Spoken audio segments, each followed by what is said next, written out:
नमो अरिहन्ताणं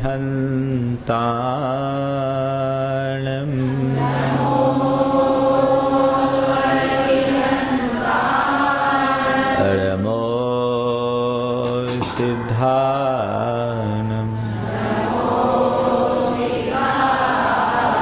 नमो आयर्यानं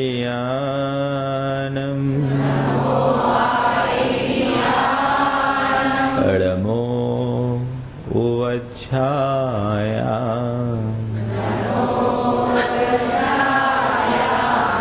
नमो लोये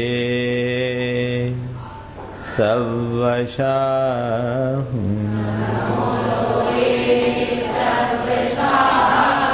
एसो पंचिणमुयारो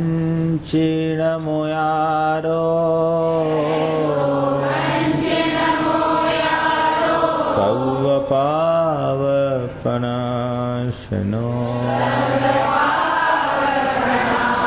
मंगलारं च सर्वेषिं परमं होई मंगलम्। जय बोलो देवादिदेव 1008 श्री भगवान महावीर स्वामी की, अहिंसा परमो धर्म की, परम पूज्य आचार्य गुरुवर श्री विद्यासागर जी महाराज की।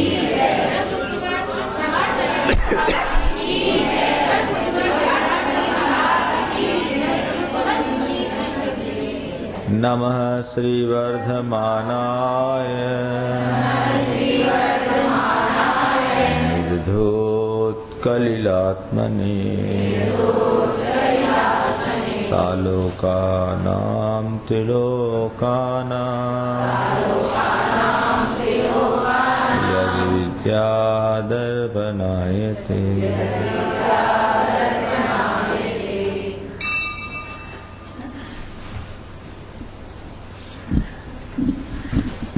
बात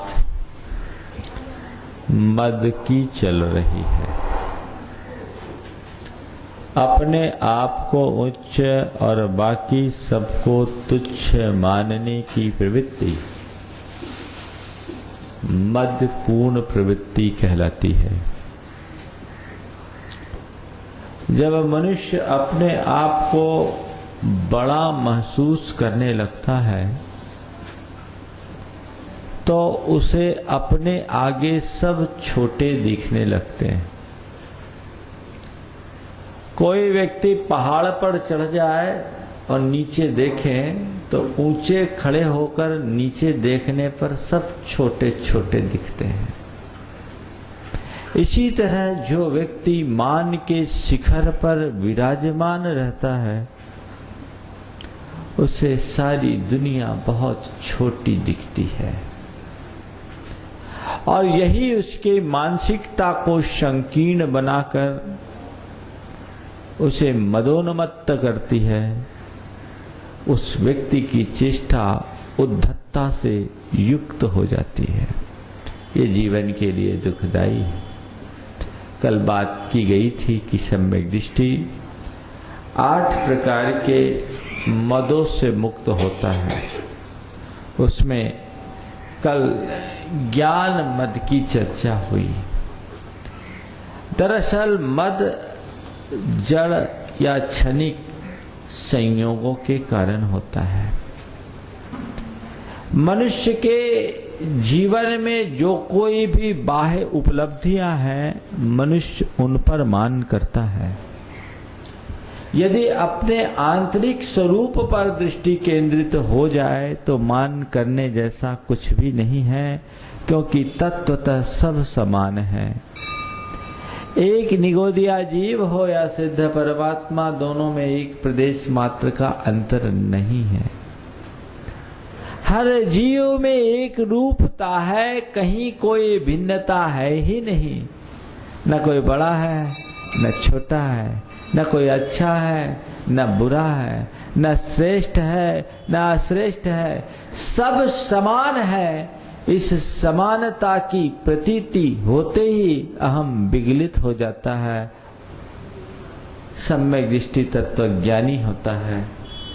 वस्तु स्वरूप को पहचानता है, इसलिए वो जानता है कि भीतर में हम में किसी में कोई भेद नहीं है, और बाहर जो भेद डालने वाला है वो अपना नहीं है, स्थायी नहीं है, भरोसे का नहीं है। उन पर मान और मद करना सिवाय अज्ञान के और कुछ नहीं है।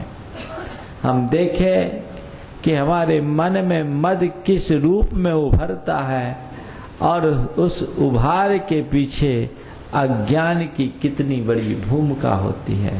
वस्तुतः अज्ञान विकारों का जन्मदाता है, और ज्ञान से विकारों का नाश किया जाता है। एक साधारण प्राणी और एक ज्ञानी में यही अंतर है कि साधारण प्राणी अपने अज्ञान से प्रेरित होकर विकार ग्रस्त जीवन जीता है, और ज्ञानी प्राणी अपने ज्ञान के आधार पर विकार मुक्त विशुद्ध जीवन जीने का आदि और अभ्यासी होता है। विशुद्ध जीवन जीने के लिए वस्तु के स्वरूप को जानना है, और ये देखें कि हम ये मद किस रूप में हमारे भीतर प्रकट होता है और उसे कैसे शांत किया जा सकता है।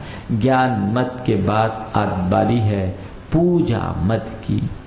पूजा यानी प्रतिष्ठा, पूजा यानी ऐश्वर्य, पूजा यानी ख्याति, पूजा यानी यश, पूजा यानी नाम, पूजा यानी बड़ाई। मनुष्य के मन में इसका भी बड़ा नशा होता है। धन का नशा होता है, वैसे ही नाम का नशा भी होता है। बल्कि मेरी अवधारणा तो यह है कि नाम का नशा धन के नशे से भी बड़ा होता है, क्योंकि एक अवस्था पे पहुंच जाने के बाद मनुष्य को धन उतना उपयोगी नहीं लगता, फिर भी आदमी धन के पीछे नाम की खातिर आगे जाता है कि मैं दुनिया का सबसे बड़ा धनपति बना रहूं। नाम की चाहत मनुष्य के अंतर मन में बहुत गहरी समाई होती है, और कहीं थोड़ा सा नाम मिलता है मन बिल्कुल प्रमोदित हो उठता है। देखो, मान पत्र मिल जाए तो सीना फूल जाता है, होता है। किसी को क्रोध पत्र दे दो तो, लोभ पत्र दो तो, माया पत्र दो तो। आज तक किसी को दिया आप लोगों ने? किसी ने गुस्सा किया हो तो उसको क्रोध पत्र दिया हो, किसी ने मायाचारी की हो उसको माया पत्र दिया हो, और किसी ने कोई बड़े लालच का काम किया हो उसे लोभ पत्र दिया हो, और उसने जड़वा कर अपने घर में टांग कर रख दिया हो। हुआ ऐसा? नहीं। लेकिन मान पत्र, मान बहुत अच्छा लगता है। मान बहुत अच्छा लगता है। नाम की चाह बड़ी खतरनाक चाह है, और प्राय मनुष्य उसकी चाहत अपने मन में पाल कर रखता है। साधारण मनुष्यों की बात तो बहुत दूर की है, कभी कभी ज्ञानी जीवों के साथ भी ऐसा हाल हो जाता है। भरत चक्रवर्ती ने जब 6 खंड पर अपना आधिपत्य पाया, दिग्विजय के माध्यम से जब वो 6 खंडों को जीतते हुए उत्तरी भरत क्षेत्र के मध्यवर्ती क्षेत्र में स्थित वृषभाचल पर्वत के पास गया, पहुंचा, तो उसके मन में आया कि मैंने इतनी बड़ी उपलब्धि अर्जित की, इस धरती का प्रथम चक्रवर्ती बना हूं, कम से कम इसके विशाल शिलाखंड में अपना परिचय तो लिख दूं, अपना परिचय तो लिख दूं, ताकि बाद में लोग मुझे जान सके, मेरे नाम को पहचान सके। अपने नाम काम की इस चाह से प्रेरित होकर वह उस पर्वत पर कोई शिला फलक ढूंढने के लिए गया, जहां अपना पूरा परिचय अंकित किया जा सके। लेकिन उस पर्वत पर बड़े शिलाफलक पर पूरा परिचय लिखने के लायक जगह की बात तो बहुत दूर रही। भरत इस 3 अक्षर के अंकित करने जितनी जगह भी वहां शेष नहीं थी। भरत केवल इतना लिखने लायक भी जगह नहीं थी, इससे पहले कितने चक्रवर्तियों ने, लाखों करोड़ों चक्रवर्तियों ने उस पर अपना नाम लिख लिख कर पर्वत को पूरा भर डाला था।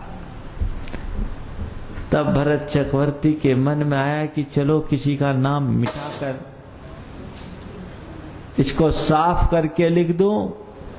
नाम मिटाने के लिए, साफ करने के लिए जैसे उसने सोचा कि तभी उसके मन में एक नया विचार कौंधा,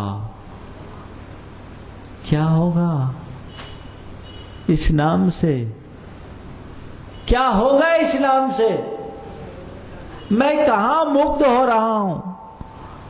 अपनी अहंता के कारण मैं उसके मोहक नशे में लीन हो रहा हूं।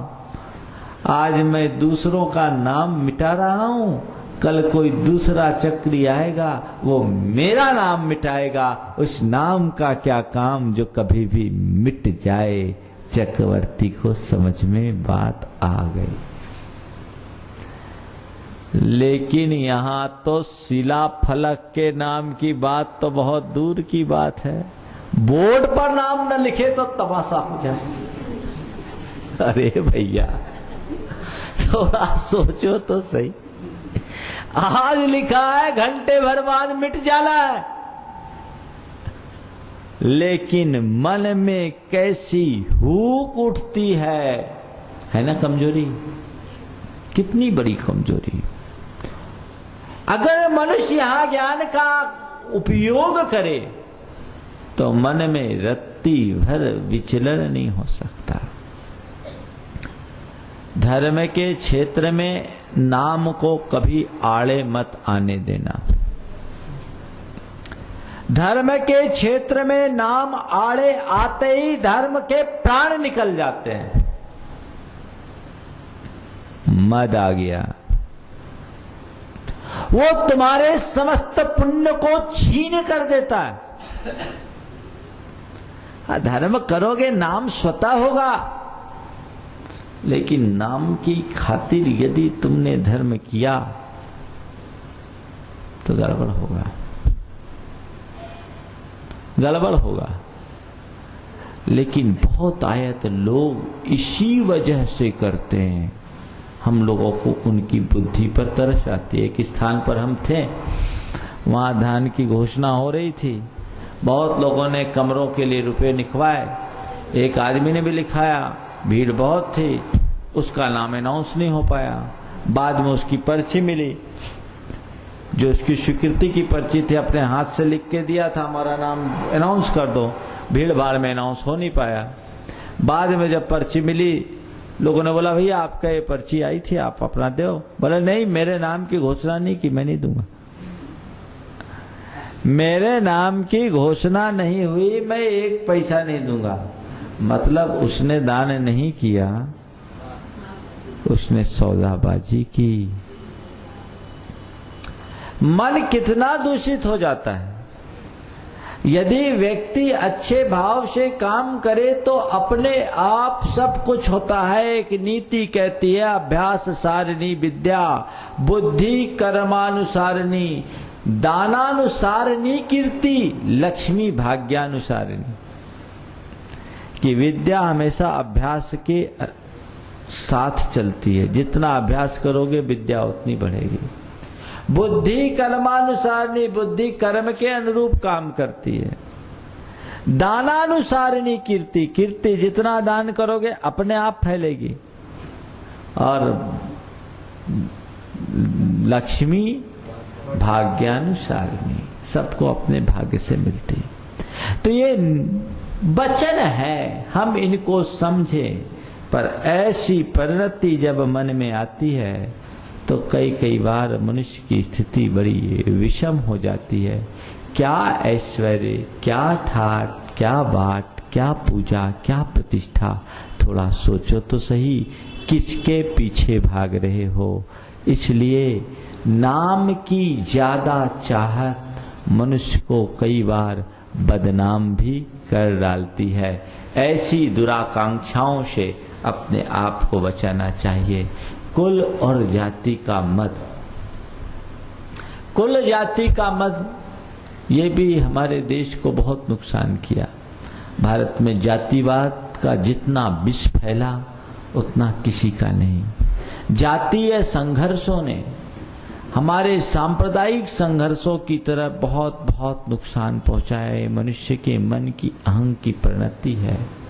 मेरा बड़ा उच्च कुल है, मैं इक्ष्वाकु वंशज हूं, भगवान के कुल का हूं। वाह भैया, भगवान के कुल का होने का मान है, स्वयं को भगवान होने का मान करो ना। भगवान तो कहते तू मेरे कुल का नहीं, तू बिल्कुल मेरा ही जैसा है, तुझ में मुझ में अंतर क्या है? अंतर केवल इतना है कि तू अपने आप को पहचान नहीं रहा है। किसका कुल ऊंचा है और किसका कुल नीचा, ये भेद नहीं होना चाहिए। मनुष्य का उत्थान पतन उसके जन्म से नहीं, उसके कर्म से होता है। मनुष्य जन्म से नहीं कर्म से महान बनता है। हमको इस उक्ति को सदैव ध्यान में रखना चाहिए। कोई कितना हीन भी व्यक्ति क्यों ना हो, हीन से हीन व्यक्ति के प्रति भी हमारे मन में हीन दृष्टि नहीं होनी चाहिए। आज जो पतित है कल परमेश्वर बन सकता है। आज जो महान है वह कल पतित हो सकता है। आचार्य समंत भद्र महाराज ने आगे इस कारिका में इस बात को बहुत अच्छे तरीके से खोला है। संदर्भ जब आएगा तब मैं चर्चा करूंगा। 29वें श्लोक में, उच्च को नीच होते, नीच को ऊंच होते कभी देर नहीं लगती। इसलिए यदि तुम कहीं कोई ऊंचाई को छुए हो, मान मत करो, कब नीचे आना पड़ेगा ठिकाना नहीं। कौन सी जाति की बात करें, कौन से कुल की बात करें। आचार्य कहते न जाति गरिता कश्चित गुना कल्याण कारणम व्रतस्थम अपि चांडालम तन देवा ब्राह्मणम विदु। कोई जाति निंदनीय नहीं, गुण कल्याणकारी है। व्रतस्थम अपि चांडालम, अगर चांडाल भी व्रत अंगीकार कर ले तो देव उसको ब्राह्मण कहते हैं। अपने जीवन का गुणात्मक विकास करने की कोशिश होनी चाहिए और इस तरह के मदों से अपने आप को बचाना चाहिए। जातियों से नुकसान नहीं है, जातीयता से नुकसान है। संप्रदाय से नुकसान नहीं होता, सांप्रदायिकता से नुकसान होता है। और धर्म के कारण विध्वंस नहीं होते, धर्मांधता के कारण विध्वंस होता है। और यह सब मनुष्य की अहंकार पूर्ण उद्धत प्रवृत्तियों का परिणाम है। इनसे अपने आप को बचाना चाहिए। बल, थोड़ा सा बल पा जाए तो आदमी अपने आप को बहुत बड़ा मानने लगता है। बल सबको मिलता है। एक विवेकी को बल प्राप्त होगा तो वो दूसरों की रक्षा करेगा, और अभिमानी अगर बलवान होगा तो दूसरे को सताएगा। बल मिला है, बल का उपयोग क्या है? यदि पुण्य के उदय से तुम्हारे अंदर शरीर का बल है तो अभिमान मत करो, क्योंकि कितना भी बलशाली आदमी हो, काल बली के आगे अच्छे अच्छे महाबली को भी जाना पड़ता है। दारा सिंह मरा तो क्या हुआ? गामा पहलवान को मरते वक्त ऐसी स्थिति हो गई कि अपने शरीर की मक्खी भगाने में भी समर्थ नहीं हो पाया। किस बल का अभिमान? बल है, बल का सदुपयोग करो, बल का दुरुपयोग मत करो। और ये बल कब तक चलेगा? सांप के मुंह में बैठे मेढक की तरह है हमारी दशा। कोई सांप मेढक को आधा निगल रहा है, आधा मुंह में आधा बाहर है, वो मेढक टर रहा है तो उसको हम क्या कहेंगे? एक रोज हमने ऐसा देखा, नैनागिरी में जल मंदिर में सामायिक कर रहे थे। जल मंदिर में तालाब में बहुत सर्फ है। सामायिक करते करते मेरी दृष्टि पड़ी, एक सांप आधे मेढक को निगल चुका था और मेढक मछली को पकड़ने के लिए आतुर था। मैंने आचार्य महाराज को दिखाया, महाराज जी देखिए ना कैसा दृश्य। बोले ये संसार की झांकी है, हर प्राणी ऐसा ही कर रहा है। हर प्राणी काल रूपी सांप के मुंह में बैठा है मेढक की तरह और टर्रा रहा है। कब तक टर्राओगे? उसका मुंह बंद, खेल खत्म। कब मुंह बंद हो जाए कहा नहीं जा सकता। इसलिए समय रहते चेतने और जागने की बात है। जो जाग जाता है वो सब इन सब चीजों का कभी बल अभिमान नहीं करता। रिद्धि साधुओं के लिए तो रिद्धि है, और रिद्धि का एक अर्थ धन भी होता है। धन का मद, धन पा लिया बौरा गए। धन मिला है, उदार बनो, सदुपयोग करो। धन का मद मत करो, क्योंकि धन आज है कल रहे न रहे, कोई भरोसा नहीं। शुभ संयोगों के परिणाम स्वरूप तुम आज एक धनपति बने हो तो तुम्हारा धनपति होना तब सार्थक है जब तुम धन का अपनी इच्छा के अनुरूप उपयोग करो, उपभोग करो। केवल धन का संग्रह करके रखोगे तो तुम कहीं के भी नहीं रहोगे। धन है, धनाढ्य बनो, धनांध नहीं। धनाढ्य, सम्यक दृष्टि धनाढ्य होता है। चक्रवर्ती जैसा धनाढ्य और कौन होगा? बड़े बड़े राजकुलों में जन्म लेने वाले, नगर श्रेष्ठी बनने वाले सब सम्यक दृष्टि होते, वो धनाढ्य होते हैं, पर धनांध नहीं। क्या अंतर है धनाढ्य होने में और धनांध होने में? धनवान होना यानी धनाढ्य होना, और धन को ही अपने जीवन का साध्य बनाकर उसका अभिमान करना, धन के नशे में चूर हो जाना, धनांध होना। इसलिए धन के नशे में चूर मत हो। पैसे को ही सब कुछ मानने की कोशिश कभी मत करो। यदि वैसा कर पाते हैं तो वो हमारे जीवन के कल्याण का विशिष्ट निमित्त बनता है। संत कहते हैं धन का नशा भी ठीक नहीं है। बहुतों ने धन का नशा किया और इस दुनिया से गए सो गए। कहते हैं सिकंदर 26 वर्ष की अवस्था में विश्व विजेता बनने का श्रेय प्राप्त किया 27 वर्ष की अवस्था में, और वो भी गया तो खाली हाथ गया, खाली हाथ गया।